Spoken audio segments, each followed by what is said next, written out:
Boa noite a todos. O projeto Desmitificando Direito está começando. É uma alegria receber vocês aqui e também ter o tempo colaborando para que a gente faça o encontro sem chuva, né? Com um sol tão bonito lá fora hoje.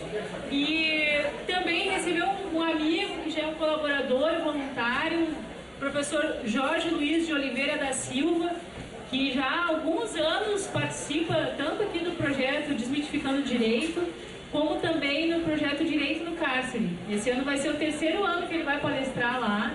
Depois ele até fala da palestra, o título vai estar disponível na internet.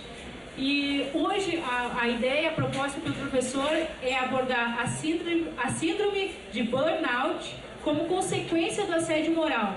O professor Jorge Luiz de Oliveira da Silva é juiz auditor da Justiça Militar Federal, professor da pós-graduação do IEPAT, mestre em Direito Público e Evolução Social, pós-graduado em Docência Superior, pós-graduado em Direito Penal e Processo Penal, pós-graduado em Educação Cognitiva e Valores Éticos, autor desse livro aqui que eu comentei antes nos bastidores, Assédio Moral no Ambiente de Trabalho e Estudos Criminológicos sobre a Violência Psicológica.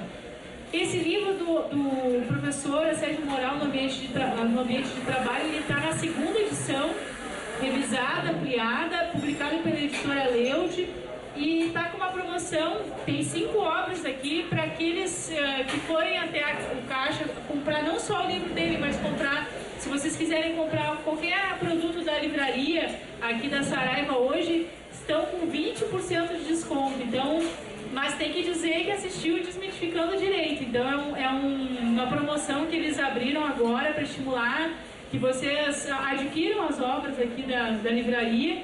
E a nossa recomendação, lógico, que é a do professor, e aproveitem que tem os exemplares e podem pegar também o autógrafo dele após a palestra. Então, a média de tempo é de 30 a 40 minutos, depois a gente abre para perguntas. Fazemos sorteios de livros que a gente recebe sempre das editoras aqui. Eu, na verdade, não gosto de fazer sorteio, eu gosto de receber as perguntas de vocês, porque os questionamentos, os comentários podem ser de alguém que também está assistindo depois na internet, então é sempre muito valiosa essa troca. Então participem, né? Pensem na pergunta, tem esses livros aqui que a gente vai sortear, vai dar para quem participar, de preferência, né? Não quero fazer o sorteio. E agradeço mais uma vez, professor Jorge, é sempre uma alegria de um tema muito importante e que às vezes está revestido por uma cultura que a gente acaba achando normal, né, dentro do ambiente de trabalho. Então, vamos ver como é que funciona isso e como é que a gente pode ficar mais alerta e também resguardar nossos direitos em relação ao assédio moral. Mais uma vez, obrigada. Certificados de entrega final, mediante assinatura do livro de presença e apresentação do documento de identidade. A partir de agosto a gente cobra R$5, que é a taxa que vai ser cobrada do certificado, que é uma maneira de a gente poder ter um controle e também dividir as despesas de produção do material com vocês.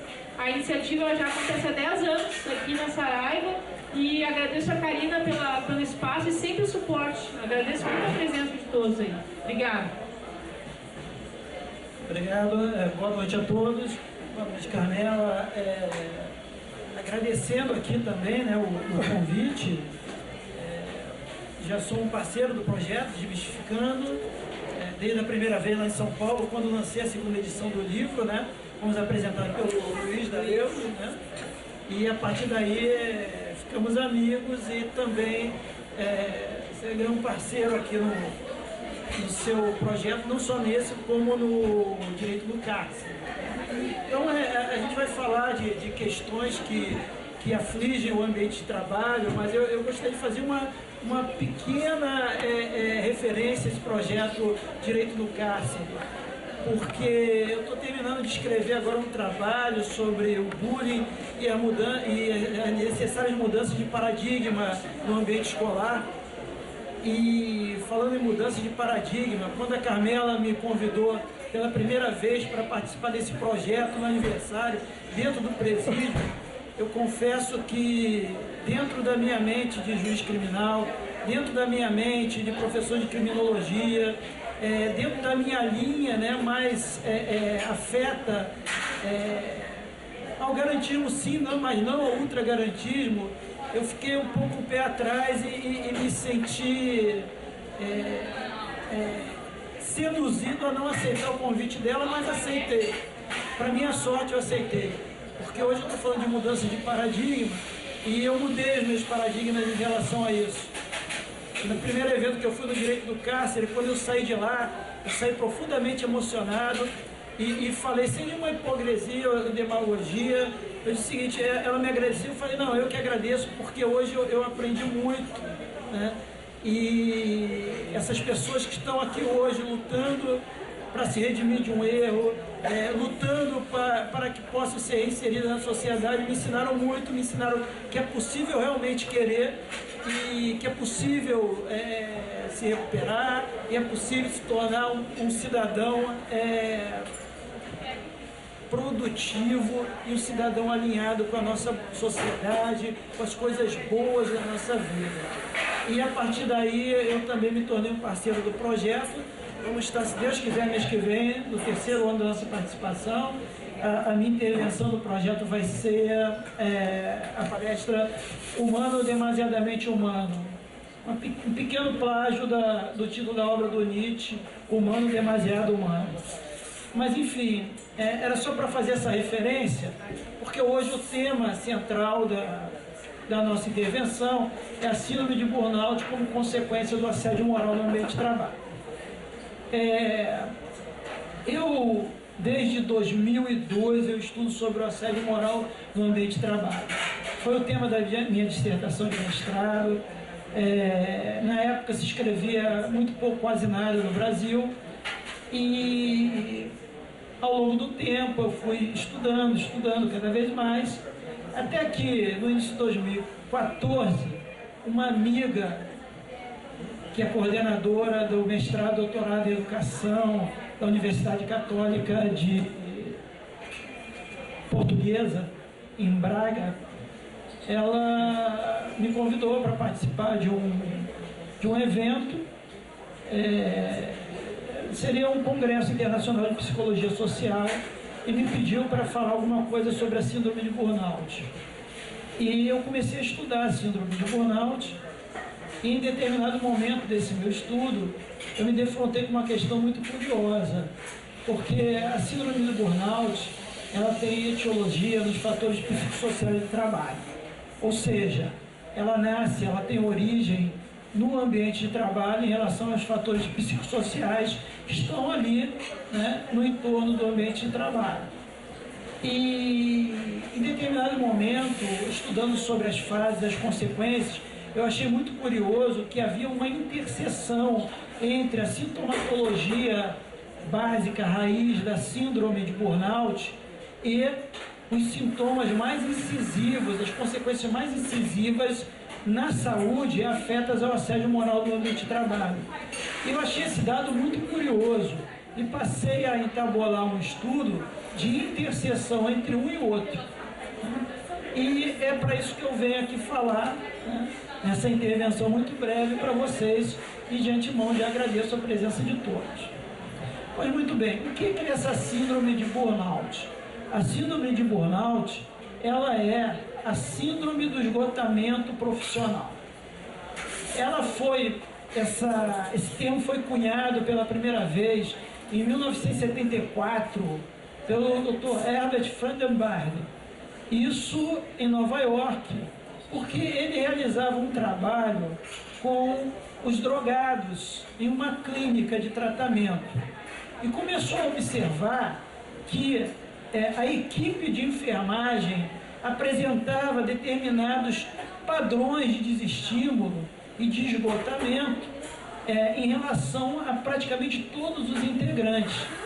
Ele passou a estudar esse fato e descobriu que aquele esgotamento físico, mental, aquele desestímulo na equipe, ela tinha uma origem.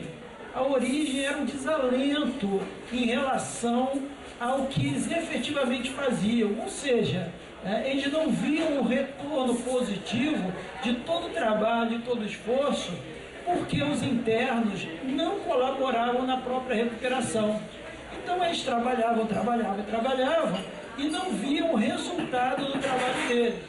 E com isso foram desenvolvendo um desestímulo, um desalento, uma falta de comprometimento com o trabalho que não era característica daqueles profissionais.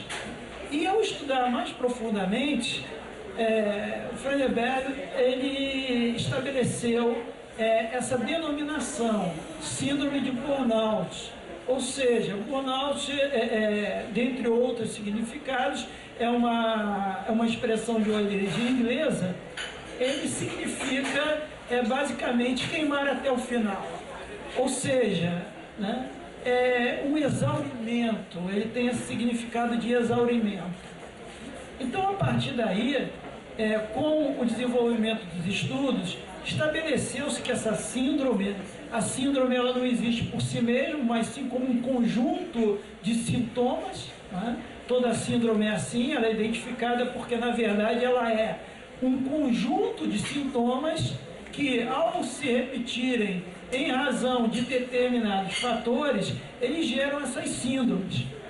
E, nesses estudos, foi estabelecido que havia 3 momentos, 3 fases de sintomatologia características dessa síndrome. O primeiro momento, que é o ponto central de identificação da síndrome, é a ocorrência do esgotamento emocional do profissional. Ou seja, é o momento em que ele se defronta com aquele desalento, que ele percebe que o trabalho dele não tem finalidade, que ele percebe que ele está trabalhando em busca de um objetivo, mas esse objetivo ele não é alcançado. Então é um esgotamento emocional em razão dessa percepção, que tem evidentemente contornos também no físico.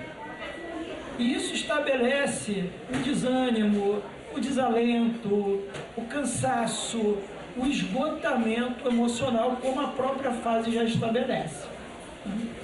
Numa segunda fase, nós temos uma fase muito importante, que é uma fase intermediária, que é a fase da desumanização. Essa fase da desumanização, né, também conhecida como despersonalização, ela é enfrentada após essa fase de esgotamento emocional. Essas 3 fases, pessoal, elas são evolutivas, sequenciais, evolutivas e agregadoras. Elas vão agregando a sintomatologia da fase anterior. Nessa segunda fase de despersonalização, o profissional ele acaba estabelecendo uma relação de desumanização com o próprio trabalho e com a clientela básica do trabalho dele. Então era um profissional em tese dedicado, empenhado, e nessa segunda fase começa a se verificar que ele já não se importa mais com o cliente dele. Ele já não se importa mais com o paciente, o bancário já não se importa mais com aquele correntista que vai até ele, o professor já não se importa mais com o aluno, enfim. E esse não importar dessa despersonalização, ele passa a gerar condutas que não eram do perfil dele. Cinismo, muitas vezes até estabelece ações de humilhação em relação àquela pessoa que depende ou está efetivamente pagando pelo serviço dele, relações de desconsideração, enfim, ele já não é mais o mesmo profissional. Então ele agrega todos os fatores da primeira fase do esgotamento emocional e mais esses fatores que começam a se precipitar, que é a despersonalização, ou seja, a desumanização para com aquele que precisa do trabalho dele. Inicialmente, essa síndrome, conforme nós vimos, ela foi identificada em profissionais de enfermagem. E por algum tempo ela ficou conhecida como a síndrome da ajuda, ou seja, imaginou-se que ela só se abateria em relação aos profissionais de saúde. E com o desenrolar dos estudos, verificou-se que não, que é uma síndrome que se abate especificamente daqueles que têm efetivamente relações com o público, maiores ou menores, profissionais da saúde, sim, policiais, professores, bancários, vendedores, enfim, profissionais do serviço público, do Poder Judiciário.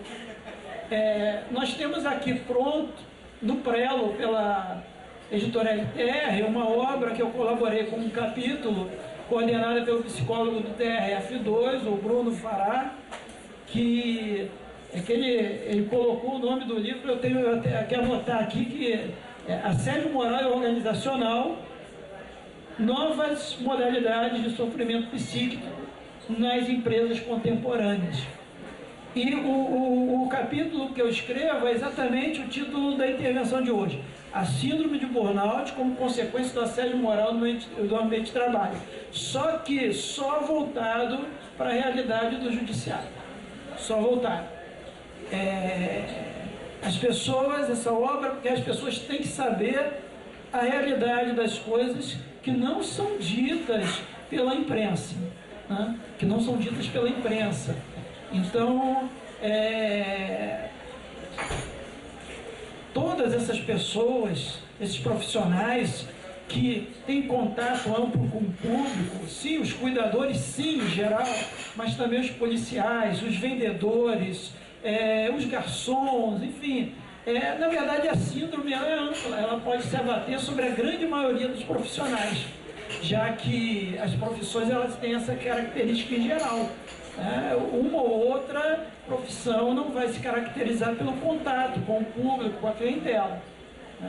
E a evolução dos estudos da síndrome acabaram delineando que o objeto dela não era tão reduzido como se imaginava no começo. Não se limita aos profissionais da área de saúde, mas sim a todo e qualquer profissional que tem contato com o público em geral.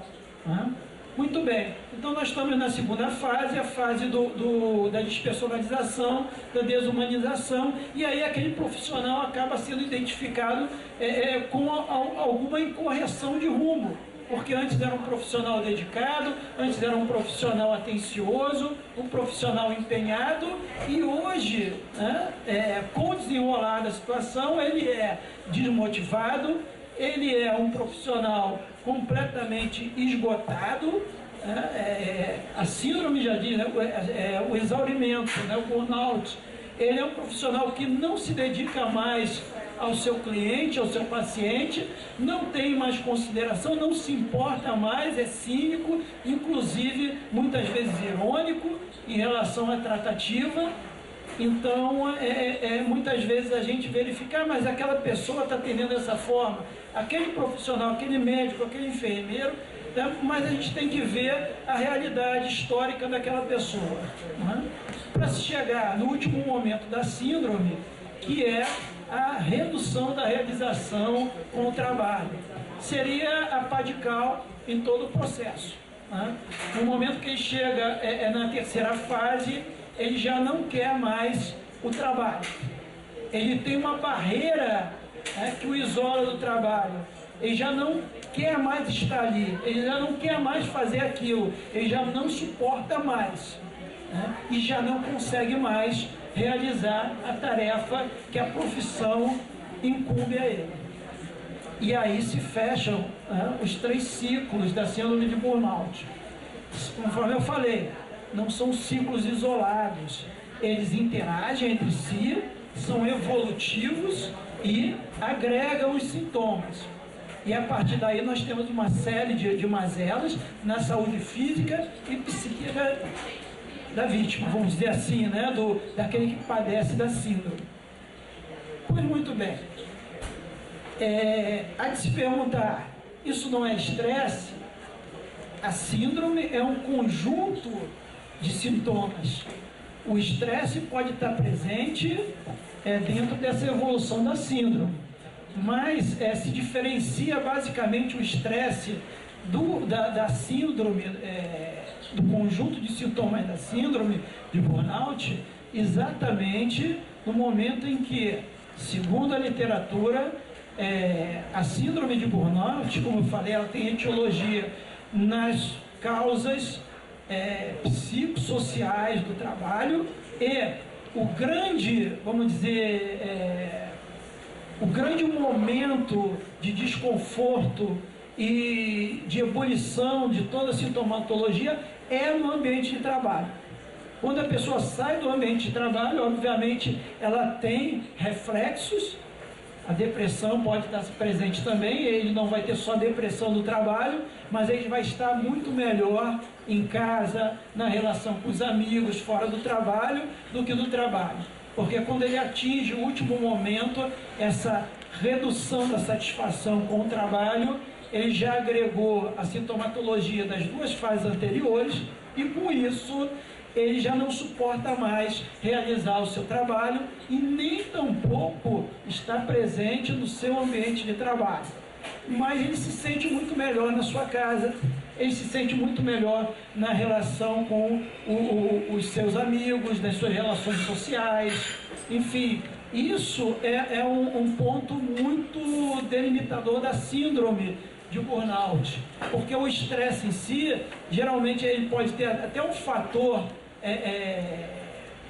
laboral, né, para ser oriundo de um fator laboral, mas ele estará sempre estressado no trabalho, em casa, nas relações sociais. E esse foi o ponto que me chamou a atenção, porque quando se chega a esse ponto de dramaticidade em relação à sintomatologia, as consequências físicas e psíquicas se aproximam muito das consequências daqueles que são vítimas de assédio moral do ambiente de trabalho. E isso me fez refletir sobre essa questão, se haveria alguma interação entre a síndrome de burnout e o assédio moral no ambiente de trabalho. Muito embora eu quero deixar bem claro que não há relação necessária, né? A gente precisa demarcar isso, porque no mundo jurídico, quando se fala em algum fenômeno, e é um fenômeno jurídico social que nós estamos tratando, automaticamente já se aparece um monte de especialistas, começam a dar entrevista para a imprensa, começam a manejar de forma equivocada os institutos, os fenômenos, e aí lançam para a sociedade essa mensagem equivocada, e a sociedade vai difundindo essa mensagem equivocada, como aconteceu em relação no início dos estudos com assédio moral. E digo mais, apesar de tudo que se fala de assédio moral, até hoje ainda existe certas concepções equivocadas em relação ao assédio moral no ambiente de trabalho, né? Então a síndrome de burnout, quero deixar bem claro, ela não tem uma relação lógica necessária e obrigatória com assédio moral. A síndrome de burnout ela é causada pelo assédio moral. Não, ela é causada por fatores psicossociais relativos ao ambiente de trabalho que podem ser múltiplos, inclusive o assédio moral. Inclusive, né? Vejam como começou o estudo da síndrome de burnout, né? Verificando o que? O desalento, o desânimo, o desestímulo de profissionais de enfermagem, porque os pacientes, né, que eram drogados em recuperação não colaboravam e eles não conseguiam enxergar o objetivo do trabalho deles.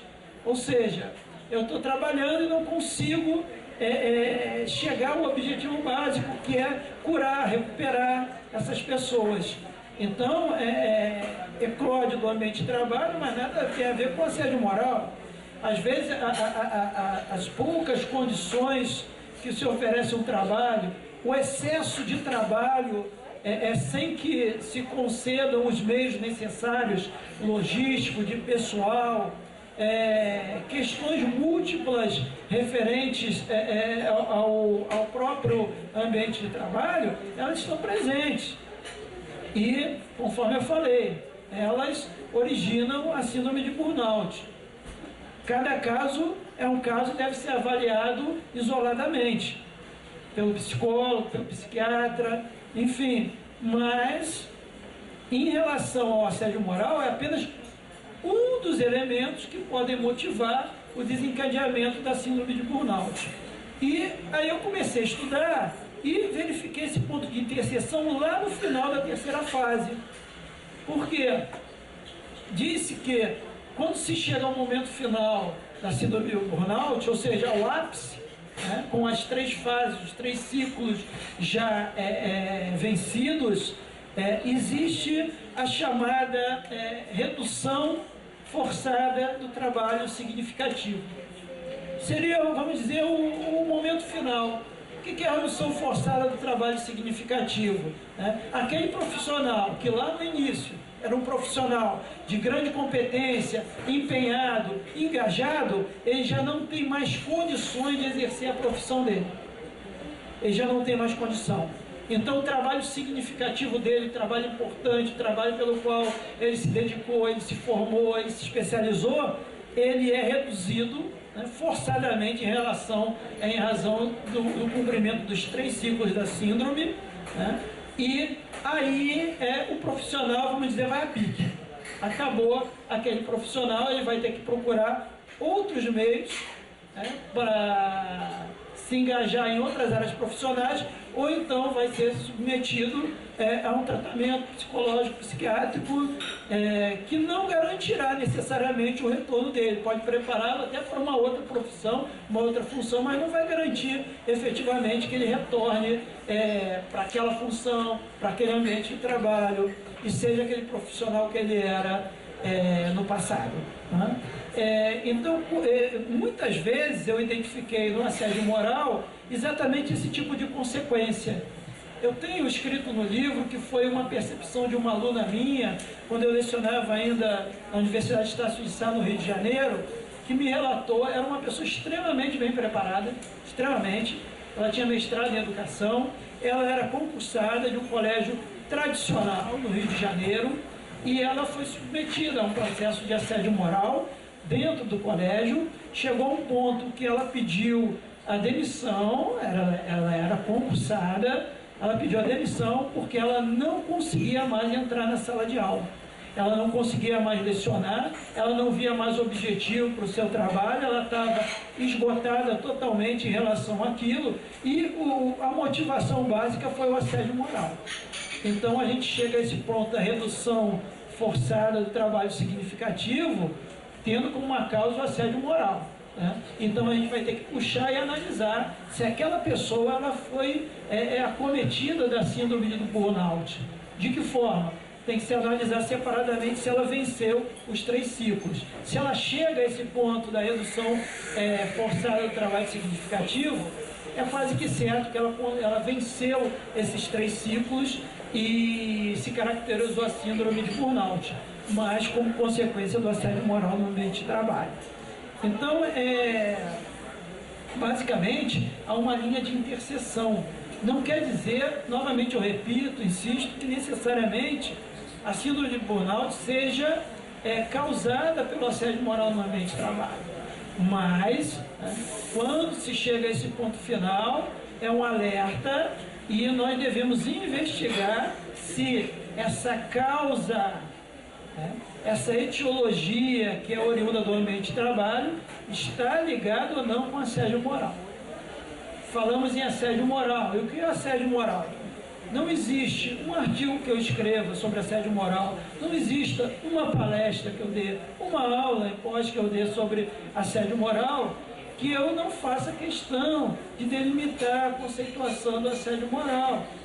Porque, conforme eu disse, até hoje as pessoas muitas vezes se equivocam em relação ao assédio moral no ambiente de trabalho, né? Então, o assédio moral no ambiente de trabalho, ele se caracteriza pelas condutas humilhantes, vexatórias, agressivas no ambiente de trabalho ou fora dele, mas sempre em razão do ambiente de trabalho, de forma reiterada e prolongada, de maneira a estabelecer uma dilaceração na autoestima da vítima, gerando assim, né, a perda de qualidade de vida no trabalho, a perda de capacidade laboral, né, e atingindo a dignidade da pessoa humana. Já ouvi muita gente dizer, o objetivo do assédio moral é a demissão da vítima. Não é necessariamente. Pode ser um objetivo secundário. O objetivo do assédio moral primário sempre será a degradação da autoestima da vítima. Uma vez degradada a autoestima da vítima, aí o assediador começa a manejar efetivamente aquele objetivo secundário, que pode ser a demissão ou não. Outro caso muito sistemático, muito sintomático, que eu não vivenciei, mas foi trazido até a mim no Rio de Janeiro ainda, foi uma servidora do Poder Judiciário do Rio de Janeiro que relatou que era vítima de assédio moral em relação a um juiz e fez tudo, né, para ser removida da vara. E o juiz sempre fazia intervenções e impedia a remoção dela, porque ele queria dar continuidade ao processo, queria estabelecer aquela relação de dominação ad eterno. Então, nesse caso, ele não queria a demissão, não queria o afastamento dela, ele queria a mantença dela no ambiente de trabalho para que ele pudesse, né, continuar perpetrando as condutas referentes ao assédio moral. Isso vai variar de ponto a ponto. Eu tenho um artigo escrito na internet, está no site também, se chama Até Onde Nos Conduz o Assédio Moral, também de relatos reais, né? E quem tiver interesse, pode procurar na internet, no meu site, na área de artigos lá. É surpreendente o relato da pessoa, né, em termos de motivação do assédio moral. Então, cada caso, assim como a síndrome de burnout tem que ser analisada caso a caso, o assédio moral também. Ele não comporta esses carimbos, não, o objetivo é a demissão, é o afastamento. Não, o objetivo primário sempre vai ser a degradação da autoestima da vítima. Sempre lembrando que o assédio moral, ele é um processo.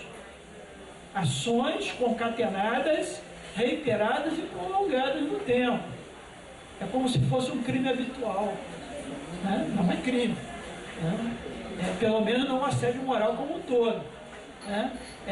Mas é como se fosse, né, a mesma conceituação do crime habitual. Uma só conduta não vai consumar o delito. Precisa ser uma conduta reiterada, prolongada, que revele, né, um modus vivendi do agente em relação àquela conduta. O assédio moral é assim, é um processo, né? Uma só conduta, ela pode ter o condão de humilhar, pode gerar danos morais, danos materiais, pode ser criminosa, enfim, mas ela não será cunhada, né, com a denominação assédio moral, que é um processo.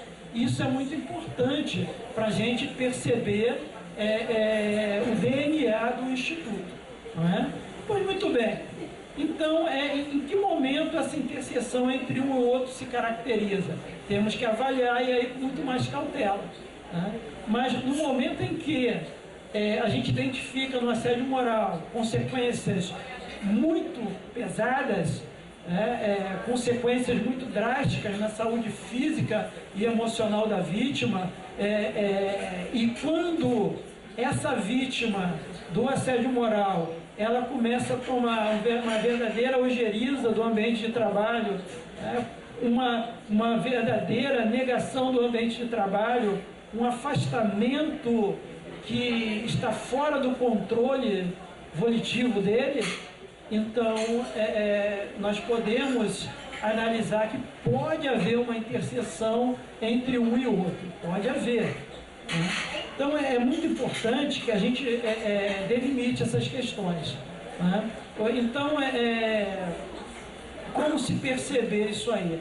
Eu acredito que tecnicamente, primeiramente, deve se analisar se há o assédio moral. Em havendo assédio moral e havendo essa sintomatologia final que coincide com a síndrome de burnout, se estudar o início do processo, se a vítima ela passou efetivamente pelos 3 ciclos da síndrome de burnout. Essa síndrome de burnout ela é tão sugestiva que ela faz parte do Código Internacional de Doenças, do CID-10. Ela está lá registrada no Z73, como síndrome do esgotamento profissional. Existem portarias do Ministério da Saúde que também reconhece a síndrome de burnout como doença psicossocial oriunda do ambiente de trabalho. Então nós temos aí todo um cuidado em termos de proteção referente às consequências da síndrome de burnout. Hoje em dia, vejam bem vocês, né? Nós estamos vivendo momentos muito difíceis no planeta em si, no Brasil em especial. Né? O ambiente de trabalho, eu sempre costumo dizer, é o ciclo da vida. Lá a gente vivencia grande parte da nossa existência. É fato que o trabalho dignifica o homem. É fato que o trabalho é importante dentro da vida do ser humano, não só em termos financeiros, como em termos de realização pessoal, mas também é no ambiente de trabalho que nós encontramos determinadas situações que levam o ser humano à miséria muitas vezes. E não é a miséria financeira, a miséria emocional. Hoje em dia há uma grande disputa, empregador e empregados. A gente ouve os dois lados. Os empregados, né, os colaboradores, eles reclamam, né, muitas vezes da falta de dignidade no ambiente de trabalho, reclamam da tratativa, reclamam de questões salariais. Os empregadores reclamam da falta de engajamento, da falta de responsabilidade, da falta de aperfeiçoamento. Enfim, precisamos chegar a um consenso entre esses dois polos. Né? Então, no nosso ambiente de trabalho, eu costumo dizer o seguinte: a minha equipe é homogênea. Isso não existe. Não existe equipe homogênea. A equipe pode até estar centrada nos mesmos objetivos e trabalhando para isso. Mas cada um tem seu DNA, sua digital, cada um tem seus anseios individuais. Isso revela a própria essência do ser humano enquanto individualidade. Cada um tem sua percepção sobre a vida, sua percepção sobre o trabalho, sua percepção sobre família, tem seu time de futebol, sua religião. Todos são diferentes. A equipe é heterogênea, pode estar alinhada com o mesmo objetivo. Isso exatamente gera o quê? Gera conflitos.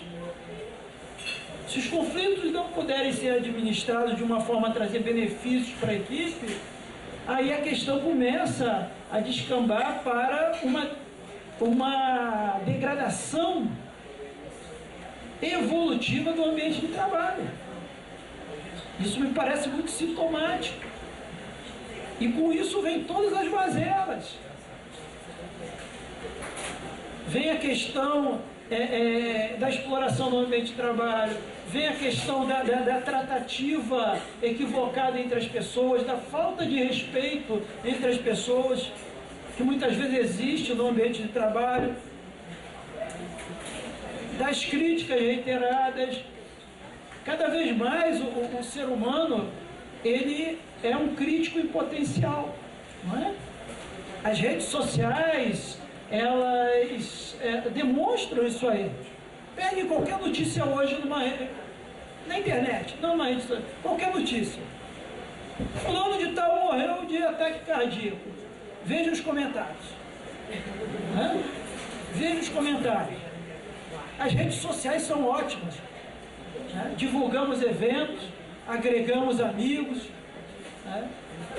Coisa espetacular, né? A gente descobre amigo da época do primário. Que bom isso aí. Mas as pessoas, elas não se detêm nisso aí. Aí começam a fazer comentários, e aí o colega no trabalho vê, não gosta. Aí uma questão que está na rede social vira, é mais um plus, é um plus. Né? É o plus. Para gerar conflito no ambiente de trabalho. E é impressionante isso. É impressionante, porque nas redes sociais, na internet, nós temos a falsa percepção de quê? Do anonimato. É só falsa. É só falsa. E as pessoas, em geral, se sentem à vontade nesse ambiente, nesse pseudo-ambiente de anonimato. E aí começam a dar sua opinião, as pessoas, política, religiosa, sobre eventos, as pessoas não gostam. Isso muitas vezes é transplantado para o ambiente de trabalho. Né? condicional, é um plus, né? Ou seja, mas o fator agregador de conflito no ambiente de trabalho. E com isso, nós temos, via de regra, um ambiente em ebulição, né? Fofoca, né? Eu digo assim, a fofoca é a serpente das relações, sempre, né? Por menor que seja. E aí nós temos o que no final, né? Um ambiente que era para ser dedicado a determinada missão, a determinado objetivo, muitas vezes objetivos nobres, acaba sendo um ambiente degradado, os objetivos são desvirtuados e a gente não foca no resultado em si, nem na caminhada. A gente foca em questões periféricas, conflituosas. E isso pode gerar, né, sem número de situações, aquele desalento inicial, que é a exaustão emocional, o exaurimento emocional, com a evolução para a despersonalização, com a evolução final para a redução da capacidade de trabalho e da satisfação pessoal com a própria função, com o trabalho, com a profissão que exerce, né? Então nós temos aí todo um ambiente, um ambiente de trabalho que por si só já é propício aos conflitos, e se esses conflitos não puderem ser administrados, nós vamos chegar a esse ponto que gera um viés muito significativo em termos de análise de Estado. A gente tem um levantamento da epidemiologia no Brasil de 2011. Né? Veja, senhores, o seguinte, em 2011, oficial, né? Nós temos cifras negras aqui, mas é um relatório oficial, 611.576 afastamentos temporários em razões de acidente de trabalho e doença de trabalho, com 14.811 incapacidades permanentes. Isso em 2011, dados de 2011. 2.884 óbitos, gastos na ordem de 16 bilhões de reais anuais, só com doenças e acidentes de trabalho. Só com doenças e acidentes de trabalho. 30% desses referenciais, eles se referem a transtornos mentais oriundos do ambiente de trabalho, questões psicossociais, né, oriundas do ambiente de trabalho. É a terceira maior causa de afastamento, de óbitos, incapacidade temporária, mas principalmente incapacidade temporária, atrás da LER e das lesões traumáticas. 20% desse universo é atribuído à síndrome de burnout, ou seja, cerca de 36 mil afastamentos temporários, 896 incapacidades permanentes e 173 óbitos são atribuídos, anuais, né? São atribuídos à síndrome de burnout, né? Ah, mas a síndrome mata, né? A síndrome em si, não, mas dos sintomas que compõem pode precipitar questões como ataque cardíaco, né? AVCs, propagar questões referentes até a neoplasias. Sabe que o estresse exacerbado tem essa função nociva ao organismo. Então nós temos aí dados bastante significativos. Pode até parecer, mas só 173 óbitos por ano, mas é muita coisa, né? Se a gente avaliar a dimensão dessa questão da síndrome de burnout, né? Então é uma questão que merece ser analisada, principalmente porque quando a gente detecta um desses, vamos dizer, grandes sintomas que estão circunscrevendo esses 3 ciclos, a tendência é a gente analisar de forma isolada o grande sintoma. Pô, o que há? O médico está maltratando o paciente, o médico está sendo irônico para o paciente, o médico não se interessa mais pelo paciente. Mas esse profissional, ele é um péssimo profissional. Mas isso tem que ser analisado no conjunto, né? Então a gente precisa, primeiramente, se policiar em termos de ambiente de trabalho, depois analisar essas questões com um outro foco, uma outra visão. E também, né, é o que eu costumo dizer, às vezes está faltando muita gentileza. A gentileza, às vezes, é um ponto crucial para a gente mudar o ambiente de trabalho, mudar, né, a nossa vida em si. Isso está faltando muita gentileza ao ser humano em geral, né? Talvez a gente preocupado com tantas questões de fundo, políticas, econômicas, enfim, né, sociais, a gente não se dê conta dessa situação. Então nós temos aí a junção, na verdade, de dois institutos, dois fenômenos jurídicos sociais, a síndrome de burnout e o assédio moral no ambiente de trabalho. Sendo que o assédio moral, ele é, vamos dizer, um processo intencional, né, o que não ocorre, né, via de regra, nas questões comuns em relação à síndrome. A síndrome, ela pode ser, conforme nós já comentamos, detonada a partir do próprio desalento com a postura dos pacientes, dos clientes, enfim. Por exemplo, questão do professor. Professor que está em sala de aula, se dedica, se multiplica em sala de aula, estudou, está se aperfeiçoando e não vê aquela vontade, né? Não vê o resultado do trabalho dele, pelo contrário, vê balbúrdia, vê desinteresse. Ele é um sério candidato a desenvolver a síndrome de burnout. Eu como professor universitário, o que mais assim, me magoava internamente, né? Eu me magoo fácil, né?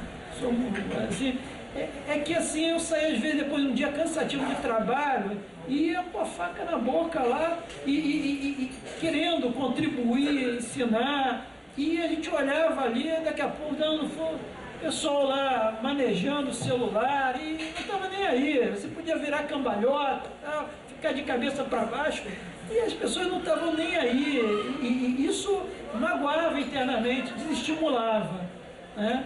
Então, a ponto de, eu estava até conversando com meu amigo aqui, Samuel, meu ex-aluno, né, que não era assim, né, ele não era assim, hoje é advogado aqui em Porto Alegre, que eu me aposentei definitivamente da graduação, né, e me aposentei porque existem coisas que a gente não quer mais viver, e esse desalento era uma das coisas, né?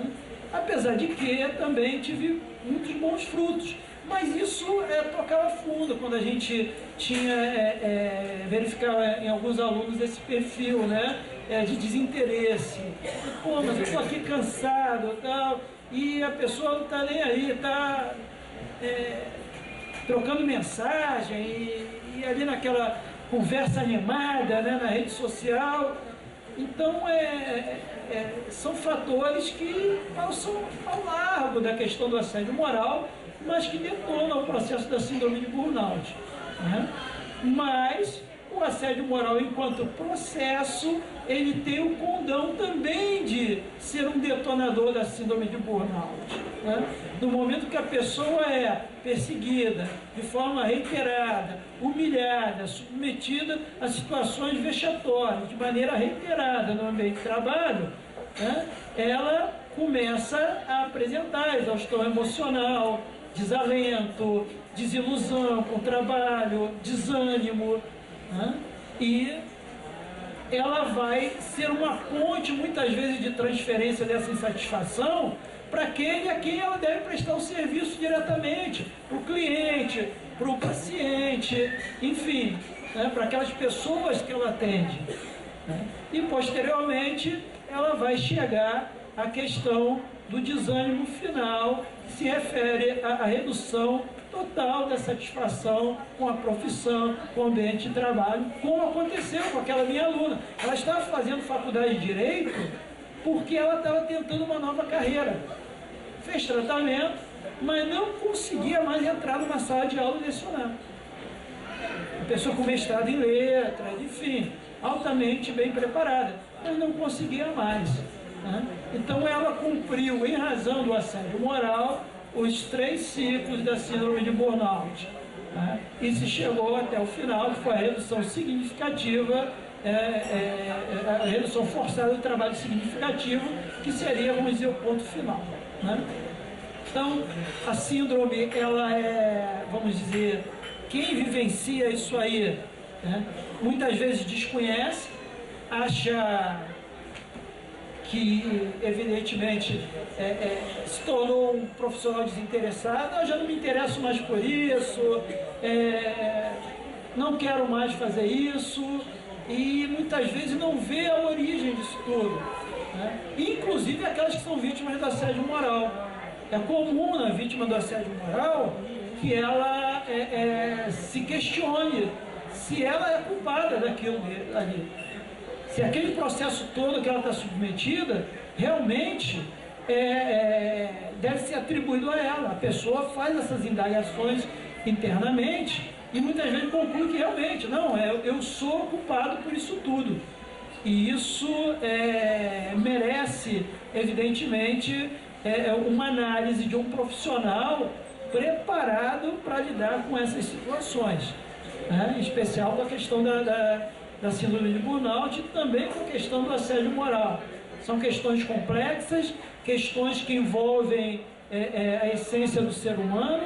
Esse artigo, mais uma vez, eu insisto, né, que leiam esse artigo, até onde nos conduz o assédio moral, porque é uma situação, um extrato revelador até onde pode ir o assédio moral mesmo e com que motivações.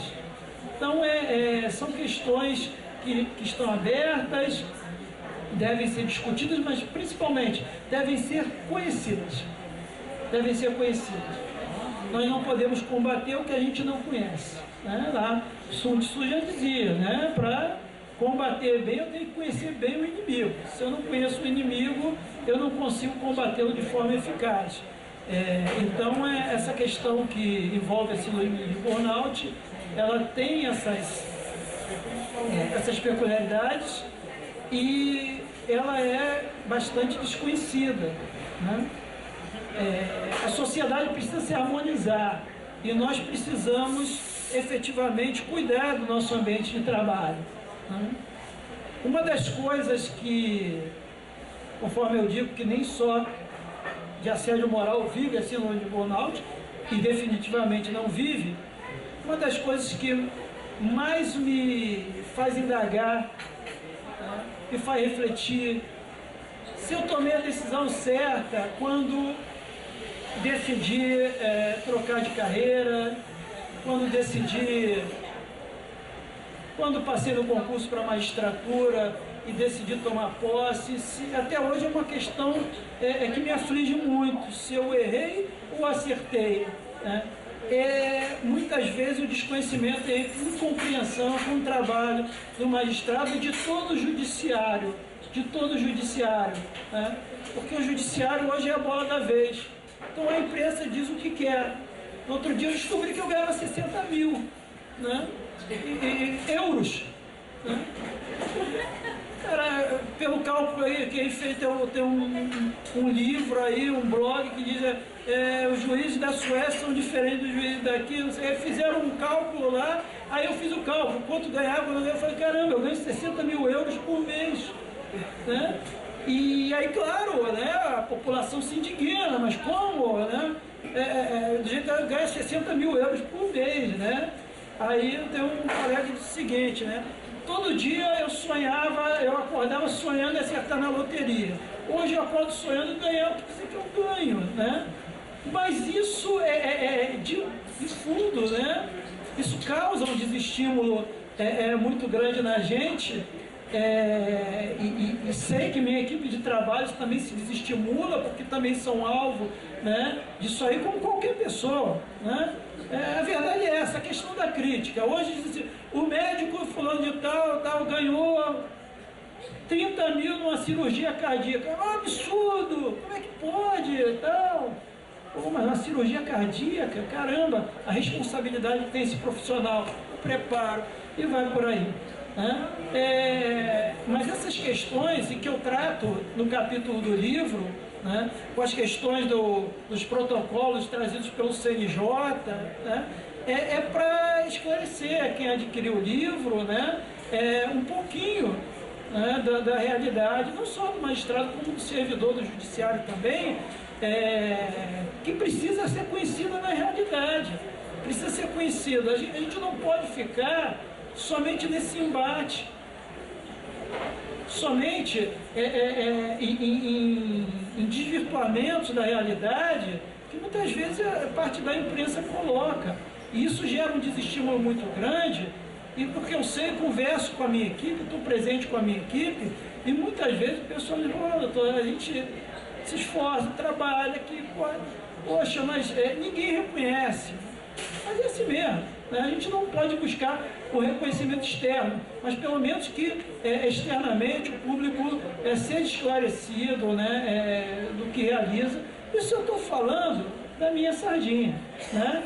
Mas isso vale para qualquer profissional, né? Porque muitas vezes a imprensa desvirtua as coisas, né?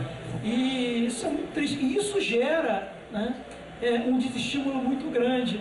E pode gerar, inclusive, aquele detonador referente à síndrome de burnout. A pessoa se sente exaurida com aquilo. Uma guerra inglória, né? Que ela sabe que não vai vencer. Não adianta. Não adianta eu negar que eu não ganho 60 mil euros por mês. Não adianta isso, né? Então, são questões de fundo, né? Múltiplas, em toda e qualquer profissão existe essas situações. Nós temos que nos harmonizar, nós temos que procurar uma saída, né? O ambiente de trabalho é um ambiente conturbado, conflituoso, né? O Julián Marizzi, que é um filósofo espanhol, ele já diz isso, que cada vez mais ele certifica da pertinência da afirmação que ele entabulou: nunca tente contentar aqueles que jamais irão se contentar. E isso é verdade e vale para qualquer ambiente de trabalho. Às vezes o cara chega: hoje resolvi dar 20 mil reais para todo mundo. Vai ser sempre, mas por que não 50? É assim porque cada um é cada um, né? Existe sempre alguém com esse perfil no grupo, e a gente tem que saber harmonizar esse perfil, administrar as insatisfações sem descambar para um ambiente de trabalho nocivo, né? Bem, falei da síndrome, do assédio moral, de algumas questões periféricas, de algumas questões que afligem efetivamente os profissionais como um todo. E o que a gente espera, efetivamente, espero de coração, é que a gente consiga, com toda essa evolução que o nosso país está vivendo, né, chegar a um ponto de harmonização, que as pessoas possam cumprir as suas tarefas profissionais e possam gerar, em relação ao ambiente de trabalho, ao trabalho em si, encará-los e estabelecer que o ambiente de trabalho, o trabalho em si, realmente é um fator dignificante do ser humano. Dignificante.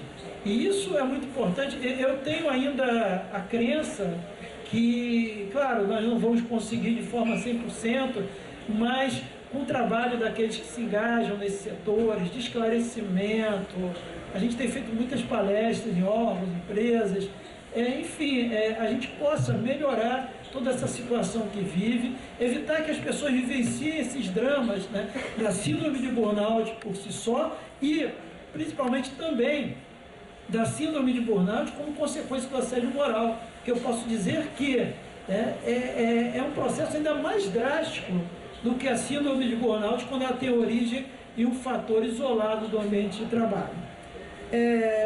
Gostaria de finalizar, né? A gente finaliza com uma frase, né, de efeito e tal. E é sobre isso que eu estava lendo outro dia, que às vezes a gente critica muito tudo, a todos, mas a gente não deixa de se olhar ali no espelho, né?